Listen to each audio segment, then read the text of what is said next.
Leaders from the world's 20 largest economies are converging in New Delhi Thursday for the G20 Leaders Summit this weekend. Here with a preview from New Delhi is Voice of America's Jessica Stone. She joins us now live. Hello, Jessica. Thank you for joining Hi us on there. TVI World. Pleasure. Jessica, there are currently major issues for these leaders to tackle: inflation, food crisis, brought on by the war in Ukraine, Yeah. climate change. Indian Prime Minister Narendra Modi has called on his counterparts, especially to address the high debt burden for low-income countries. Do you think there have been any progress on these issues?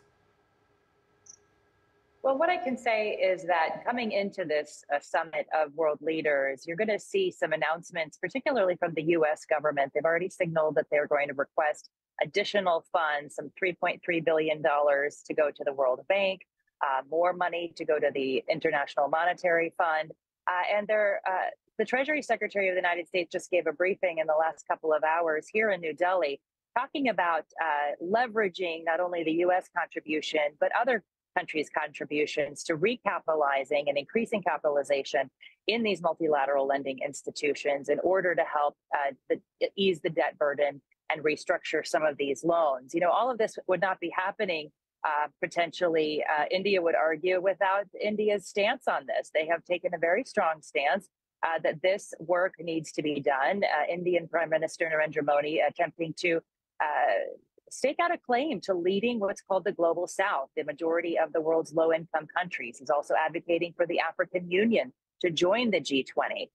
And the United States sees this as an opportunity to increase the value of the G20, make it more relevant to the problems of the nation's countries around the world. These debt burdens have kept some of these countries, you know, from investing in their healthcare, their education. Take, for example, neighboring Sri Lanka, where they have declared bankruptcy because the loans that they have for work on their port to the Chinese government are so large that they're simply using 70% of their revenue of the entire country just to pay the interest on those loans. So it's a debilitating problem, something that India has certainly made a big issue of throughout its tenure as the president of the G20.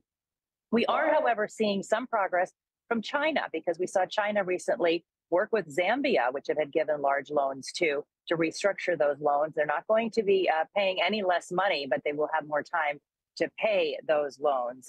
And so there has been also progress in really elevating this conversation, making more low-income countries aware of this. The goal now for India is to get some progress in the leader statement that they will put together, that they're already working on for the end of this summit on Sunday, and then use that to leverage more action going into the fall meetings at the World Bank and the International Monetary Fund in Washington. Audrey? Mm. And Jessica, we heard that Chinese President Xi Jinping will not be attending the G20 summit in India. What is the impact of his absence in this leader summit? And in addition, do we have any word on President Joe Biden's health, since we heard that First Lady Jill Biden has tested positive for COVID? Well, Joe Biden is definitely on a plane to New Delhi. He is expected here in a matter of hours. We understand from the White House that he was tested just before getting on that plane.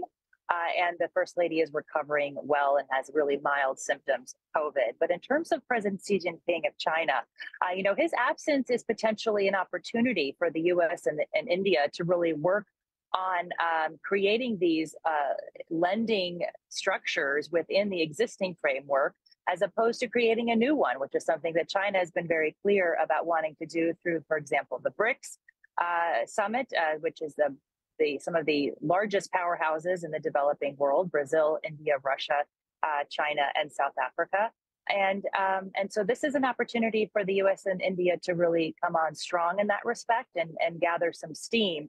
It will be a problem, however, to have no opportunity for President Biden, President Xi, to meet on the sidelines of this meeting. At present, we don't understand that there's going to be any bilateral meetings for President Biden. And this was an opportunity that the White House had expected would be a chance for President Biden and President Xi to sit down and have a conversation. We understand from White House officials that they have not actually had a conversation since Bali, the last G20, more than a year ago. And so that's significant when you're talking about the world's two largest economies and the increased friction that we've certainly seen between these two. So definitely a missed opportunity. But President Biden's response to that has been, look, I am still going to see him. And that opportunity could come in November when the United States hosts the next APEC Leaders Summit meeting in San Francisco. Audrey? Another important matter, Jessica, is how Washington has used these summits, especially to try and build consensus around the war in Ukraine. The leaders basically barely issued a communique here in Bali last year. What are the prospects to find common ground, especially for a final statement looking this time? What are your thoughts on that?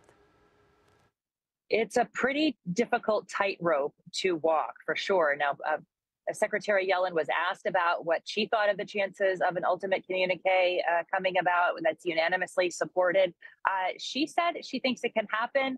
But look, the reality is that Russian Foreign Minister Sergei Lavrov, who's come here instead of President Putin, has already signaled that unless the communique reflects Moscow's position on what's going on in Kyiv and not the Western position that Russia caused this war, that Russia invaded Ukraine, that all of this is having an adverse impact on the global economy and on food scarcity around the world, particularly in the global south, that there will not be a signature from Russia. And so it is a very difficult position that Prime Minister Modi finds himself in. We know that the Sherpas on all sides are meeting already and have been doing so and will be doing so up until the bitter end on Sunday when these meetings conclude. But they may wind up having a statement that does not reflect the language from Bali, which was the best they could do under those circumstances. That language, if you remember, said that most members strongly condemn the war in Ukraine and stressed it's causing human suffering and exacerbating existing fragilities in the global economy. From Indian officials, we do not understand that even that language is palatable to the Russians. And so this is a difficult proposition, particularly because this is the first time that India has hosted, and it does not want to be the first country that has hosted the G20 that could not achieve a final communique from the leaders invited to the summit. Audrey? Mm-hmm. Well, thank you so much, Jessica Stone, for your insights. We truly appreciate. Jessica Stone, VOA correspondent, currently in New Delhi, India. Thank you, Jessica. Pleasure to be with you, Audrey.